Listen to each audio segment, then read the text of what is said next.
Olá, turma. Espero que vocês tenham aproveitado o recesso, descansado, colocado as atividades em dia. Mas estamos voltando aí, dando continuidade aos nossos trabalhos e nessa aula de hoje vamos conversar um pouquinho sobre as cidades de Atenas e Esparta. Nos nossos encontros passados, anteriores, a nossa conversa foi sobre as colônias gregas, a formação das cidades-estados gregas. Na aula de hoje, a gente vai ver as duas principais cidades-estados, ou melhor, as duas maiores que tiveram uma relevância nos registros históricos aí, e que a gente sempre está discutindo essas situações, né? Então, na aula de hoje, vamos parar para conversar um pouquinho sobre Atenas e Esparta. Vocês podem estar acompanhando essa discussão também no livro de vocês, tá? Entre as páginas 120 e 125. Eu tentei ao máximo deixar a discussão aqui mais próxima do livro para facilitar o aprendizado de vocês. Então a gente vai seguindo aí. E o primeiro ponto que eu trago para vocês é a análise desse mapa, tá? Prestem bastante atenção aí na localização das cidades de Esparta e de Atenas. Ambas aí no Mar Mediterrâneo, umas próximas ao Mar Egeu ali, próxima a Creta. E que são cidades que, mesmo pertencentes ao mundo grego, elas vão ter algumas particularidades na administração, né? Na maneira de se fazer governo, de se fazer política. E aqui é uma coisa interessante que é sempre necessário a gente estar retornando. As cidades gregas, elas possuíam uma independência administrativa. A gente não pode pensar a Grécia antiga como uma coisa isolada, como uma coisa, um padrão, tá? Eu falei isso em outros tempos e é bom retornar aqui. Vocês vão perceber isso muito claramente quando a gente passar a comparar as cidades de Atenas e Esparta, onde fica muito evidente essa diferença na maneira de se fazer as coisas, na maneira de se entender muita coisa, né? Começando por Esparta, que até pouco tempo era pouco estudada, os historiadores não se prendiam, se aprofundavam tanto nas discussões sobre Esparta quanto hoje em dia.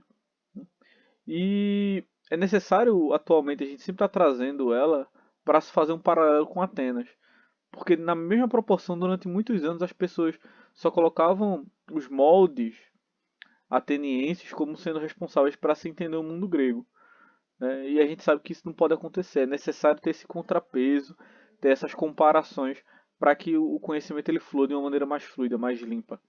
Primeiro ponto importante para lembrarmos dos espartanos. É uma sociedade guerreira, militarizada, e vocês sempre vão estar vendo isso, né? Em qualquer lugar que vocês forem ler sobre os espartanos, vai ser uma das primeiras informações que vão ser dadas para vocês. E isso se dá à sua fundação, né? Os espartanos são descendentes diretos dos dórios, que é um povo que habitava essa região da Lacônia, mais especificamente aí em outros espaços, conquistadores, né? E conseguiram perdão, conseguiram se expandir graças a essa sua particularidade. Se vocês colocarem no dicionário lacônico, vocês vão achar uma explicação falando sobre seriedade, pessoas mais com um tom mais sombrio, mais como posso mais sérias, né? Esse termo diz respeito aos habitantes da Lacônia nesse período, então a relação direta aos espartanos aí que a gente tanto está analisando, tá? Como eu já falei, grandes conquistadores. É, Dentro dessa característica aí desse militarismo espartano, a gente percebe que as crianças, os jovens dessa sociedade, eles cresciam, eles se desenvolviam para serem bons guerreiros. No caso das mulheres, elas se nasciam, se desenvolviam para serem boas esposas, serem boas mães, para criar bons guerreiros. Porque Esparta, ela era em volta de povos que muitos foram conquistados. Então, vez ou outra, estava surgindo nesse meio aí revoltas de povos que queriam suas terras de volta. Então, uma preparação militar fazia parte da vida do espartano. O soldado espartano era criado para a guerra. Desde 7 anos ele passava por todo um processo aí de desenvolvimento para se preparar para esse mundo, para essa vida de guerreiro. Então é uma peculiaridade muito interessante. Existe até um ritual chamado Criptec, a gente vai conversar um pouquinho sobre ele logo mais, tá? Mas tratando disso a gente tem que ir para a sociedade, porque é necessário para entender Esparta, a gente tem uma consciência de como a sociedade se organizava. Nós vamos ter três grandes grupos aí. Os dos espartanos mesmo, o dos periecos e os ilotas. Os espartanos se consideravam os descendentes diretos dos dórios. Então, vão ser eles os pais daquela sociedade, os que regiam. Os verdadeiros espartanos eram criados ali na vida militar. Então, todos os cargos políticos de governo e militares eram ocupados por espartanos, porque eles eram a base daquela sociedade, eles regiam aquele espaço ali. Abaixo dos espartanos nós vamos ter os periecos, que eram os homens livres, sem direitos políticos, viviam do comércio, enfim. Eram homens que viviam da atividade do campo, do artesanato, da vida pública. Não participavam da política. Isso é uma característica do próprio espartano. Na maior parte das vezes, os periéculos, para não dizer todas as vezes, claro, os periéculos eram uma camada de estrangeiros ou de povos que foram ali dominados e acabaram nesse contexto. Tá? E a gente chega aos ilotas, que claramente eram descendentes de povos que foram dominados pelos espartanos, né? E eles eram subservientes ao governo, melhor dizendo, aos espartanos de uma maneira geral. Os ilotas eram propriedade do Estado e eles serviam aos espartanos. Lembrando que ilota não necessariamente, ou melhor, em uma lógica, não é um escravo. A gente tem que enquadrar o conceito de escravo em outro momento historiográfico, já são outros contextos aí. E a postura, necessariamente, ou melhor dizendo, o contexto em que o ilota vivia, não coloca ele necessariamente como um escravo, mas nós temos aí um sistema de trabalho de subserviência ao espartano. Tanto que o ilota, ele tinha sua moradia, seu grupo, como posso colocar para vocês ali, social e tudo mais. Dentro dessa lógica do ilota como propriedade de Esparta, não havia punição nenhuma caso um espartano fosse lá e matasse um ilota. Porque, como eu disse, era propriedade dos espartanos. E havia um momento que eu já comentei, eu vou voltar, como a Cripteia, onde os jovens que estavam treinando para ser soldados eram treinados até a invadir casas de ilotas e assassiná-los, como uma forma de se preparar para essa vida de guerreiro. Isso tinha duas ações. A primeira é controlar a população de ilotas para que não se tornasse tão grande assim a ponto de eles conseguirem tramar uma revolução eficiente, né, e tirar os espartanos do poder, tanto quanto também capacitar ali o guerreiro a ter sangue frio, a não ter medo de situações de morte em combate. Enfim, é uma complexidade social muito particular a dos espartanos. E é sempre um erro achar que as mulheres nessa sociedade eram escanteadas. A mulher espartana, ela também era preparada, né? Ela também tinha essa postura de mulher mesmo. Como posso colocar aqui numa linguagem mais direta para vocês. A figura da mulher forte, da mulher que estava se preparando para futuramente ter essa posição mesmo, né, de mulher de guerreiro e tudo mais. E também outras incursões políticas que nesse momento a gente pode se aprofundar em detalhes, tá? Mas seguindo, o governo. Uma característica muito interessante sobre o governo de Esparta é que eles funcionavam em uma diarquia. O que é isso? Dois reis. Então, eram dois reis que assumiam o poder dentro de Esparta. Em algumas explicações ou algumas leituras é possível identificar que enquanto um ia para a guerra, o outro ficava no trono e vice-versa. Mas eu não tenho aqui material para estar repassando para vocês de certeza essa informação. E o governo espartano ele tinha três estruturas centrais. O eforato, né, formado por 5 magistrados eleitos ali por um ano. Geralmente esses magistrados eleitos para formar o eforato vinham da Jerúsia, né, na maior parte das vezes, e a função do eforato era fiscalizar as ações dos outros órgãos, principalmente dos reis, além de orientar em caso de guerra, enfim, controlar a educação dos jovens e outros detalhes.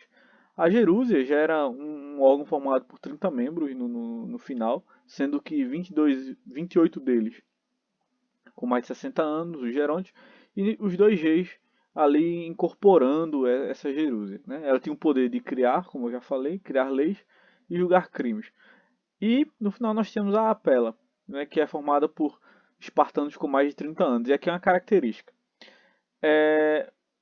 O sujeito, o indivíduo espartano, ele é um componente da sociedade a partir dos seus 30, que é quando ele tem o direito de casar e ganha terra e lota para trabalhar para ele. Então, ele vira um agente do Estado ali a partir dos 30 anos. Antes disso, ele é preparado para a vida de guerreiro e outras coisas, né? Então, na Apela se escolheu os membros da Jerúsia, também do Eforato, além de votar as coisas que eram propostas ali pela Jerúsia. Enfim, dentro de uma lógica, a gente classifica essa estrutura de governo espartano como uma oligarquia, porque o poder ele está concentrado na mão de um grupo muito específico, que no caso são os espartanos. As outras camadas não tinham essa ação, né? Não era um governo decidido por poucos indivíduos. E aí nós vamos para Atenas. Atenas é uma cidade que foi fundada, né, pelos jônios, e a principal peculiaridade, a principal particularidade aí de Atenas é que ela é uma cidade muito próxima ao mar. Enquanto que os como posso colocar aqui para vocês, enquanto que os espartanos viviam em uma parte do Peloponeso ali, um pouquinho mais para como posso dizer, um pouquinho mais distante do Mar Mediterrâneo, os atenienses já ocupavam a região mais próxima ao mar. Isso desenvolveu muito nesses povos o comércio marítimo e a pesca. Então as atividades dos atenienses eram muito ligadas ali ao mar. Isso vai possibilitar um contato com os estrangeiros muito grande. E outra particularidade. Sempre que a gente fala Atenas, a gente pensa em uma cidade só. Mas nesse espaço nós tínhamos três centros urbanos mais individuais, cada qual ali com templos direcionados a Deus Atenas, que é outra particularidade aí das sociedades gregas, onde a sua religião era bem cívica, era uma coisa mais particular de cada cidade, tá? A sociedade espartana também tinha três grandes grupos, né, que é o cidadão ateniense. Eu estou usando a palavra cidadão aqui, mas para esse período não se aplica, tá? Não é interessante a gente estar usando, mas nós vamos ter aí os sujeitos propriamente ditos, como atenienses, descendentes dos jônios, que compõem aquela camada social. Nós vamos ter os metecos, que eram os estrangeiros livres, e os escravos. Existia uma parte da história de Atenas onde a escravidão por dívida ela acontecia em Atenas aqui. Só que, com o passar do tempo, o desenvolvimento da política, isso vai ser abolido. Dentro da própria camada ali de atenienses, da camada social de descendentes de jônios, filhos de pais atenienses, nós temos outra quebra, outra repartição, né? Vamos ter os eupátridas, que são os bem-nascidos, ou que vão compor a classe rica e privilegiada, que é uma minoria. Os demiurgos, que vão ser os artesãos, os trabalhadores urbanos e tudo mais. Os georgióis, que vão ser os pequenos proprietários de terra. A maioria vivia em condições péssimas de trabalho. E o pessoal sem terra mesmo, que eram os tetas. Muitos moravam no campo para tentar se aproveitar ali de oportunidades de trabalho. Mas essa era a organização da sociedade de Atenas, né? Mas a gente vai ter também uma estrutura política muito peculiar. Atenas, o que gerava era a sua aristocracia. Até enquanto Atenas era uma monarquia governada, né, o próprio nome já fala, quando nós tínhamos um rei, monarquia, né, um único rei lá no poder, a aristocracia ela conseguia impor sua influência. Tanto que o processo de transição entre o fim da monarquia e a ascensão da aristocracia foi acontecendo de maneira, como posso colocar, de uma maneira orgânica, de uma maneira natural. Foi fluindo, né? Nessa aristocracia, pouquíssimos exerciam o poder e necessariamente esse grupo que exerce poder eram os eupátridas, ou seja, a camada privilegiada. Diferente dos espartanos ali, que nós temos uma participação dos espartanos, propriamente dito, aqui não.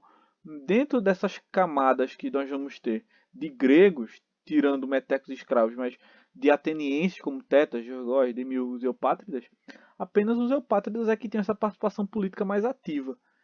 Isso acabava excluindo ali outras possibilidades de ação. Essa desigualdade vai gerar muitos conflitos dentro de Atenas de outros grupos que queriam ter essa voz. A aristocracia, os bem-nascidos de Atenas, com medo de perder espaço, eles vão acabar criando o cargo de legislador. Qual era a função desse cargo? Né? Criar leis, criar meios para que os gostos da população, meio os mecanismos, se desenvolvessem e houvessem uma plenitude ali, um caminho de comunicação. Dentre esses legisladores, um cara que vai se destacar muito é Solon. Ele vai criar algumas reformas aí incríveis que vão se perpetuar muito dentro da história da Grécia Antiga, ou melhor, da história de Atenas. O primeiro ponto vai ser o fim da escravidão por dívida. Né?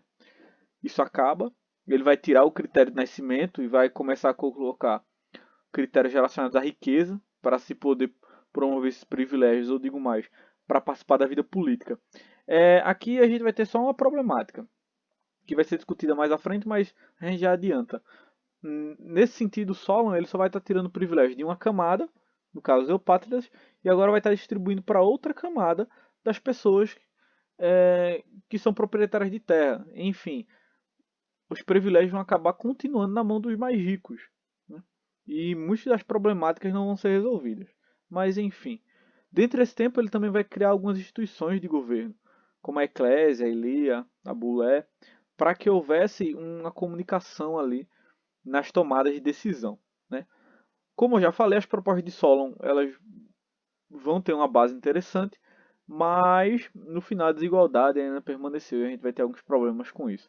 Mais à frente, com Clístenes, a gente vai ter uma melhoria nesse quadro, porque ele vai acabar desenvolvendo ou trazendo recursos para o aprimoramento dessa democracia em Atenas. Lembrando, democracia, demo, povo, cracia, poder. A Grécia, ou melhor, Atenas, é considerada ali o berço da democracia, né? A participação popular nas decisões do governo. Clístenes é um dos grandes responsáveis pelo desenvolvimento desse sistema, né? Dessa voz ao povo, dessa participação popular nas tomadas de decisão. Tanto que as instituições criadas por Solon, elas vão ter como posso colocar aqui para vocês, uma intensidade de ação muito maior para a implementação de leis e outras situações. Né? Então, a democracia ateniense ela acaba ficando aberta a todos os cidadãos, mas ainda existiam algumas problemáticas que Clístenes não conseguiu resolver, porque muitos camponeses eles não podiam participar da vida política porque eles precisavam reger a sua plantação, seu rebanho, cuidar da sua propriedade. Então eles não podiam participar das votações. Acabava que ficava uma coisa muito restrita apenas aos bem-nascidos e a outras camadas mais privilegiadas ali de posse. Então isso precisava ser mudado. Né? Clístenes ele vai ser responsável também por criar a lei do ostracismo, que expulsava de Atenas qualquer pessoa que projetasse um risco ao sistema democrático implantado ali em Atenas. E aí a gente vem a figura de Péricles, e lembrando, não é o cantor, tá? Eu sempre escuto essa piada e ela é sem graça. Péricles ele vai desenvolver a democracia dentro de Atenas de um jeito muito peculiar. Como, por exemplo, ele vai criar uma espécie de pagamento para a vida pública, para as pessoas poderem participar das ações públicas. Isso é muito interessante porque agora, aquele camponês que antes não podia participar de uma votação na eclésia, agora ele poderia ir. Agora ele poderia participar simplesmente porque agora ele vai ter subsídio para isso. Né? Ele vai poder receber uma quantia para também poder se manter e perpetuar seu trabalho. Além da criação de tribunais de participação popular. Os membros que formavam esses tribunais, eles eram eleitos através de votação, ou melhor, através de sorteio, e ali eles ficavam um ano atuando no cargo, e depois havia outros sorteios, escolhiam outras pessoas. E dessa forma, era bem, como posso colocar para vocês, dessa forma acabava acontecendo um governo bem cíclico, ou melhor, onde várias pessoas podiam estar ali atuando. Então a democracia ela se expandia. Né? Várias partes de Atenas foram reformadas durante a estadia de Péricles ali, e outras coisas foram construídas, como as partes mais altas de Atenas. Tá? E aí segue para você essa atividadezinha, duas questões. Lembre de responder o questionário online, tá, gente? Tem coisas com peso bem relevante lá também para vocês. Espero que vocês tenham aproveitado a aula e valeu!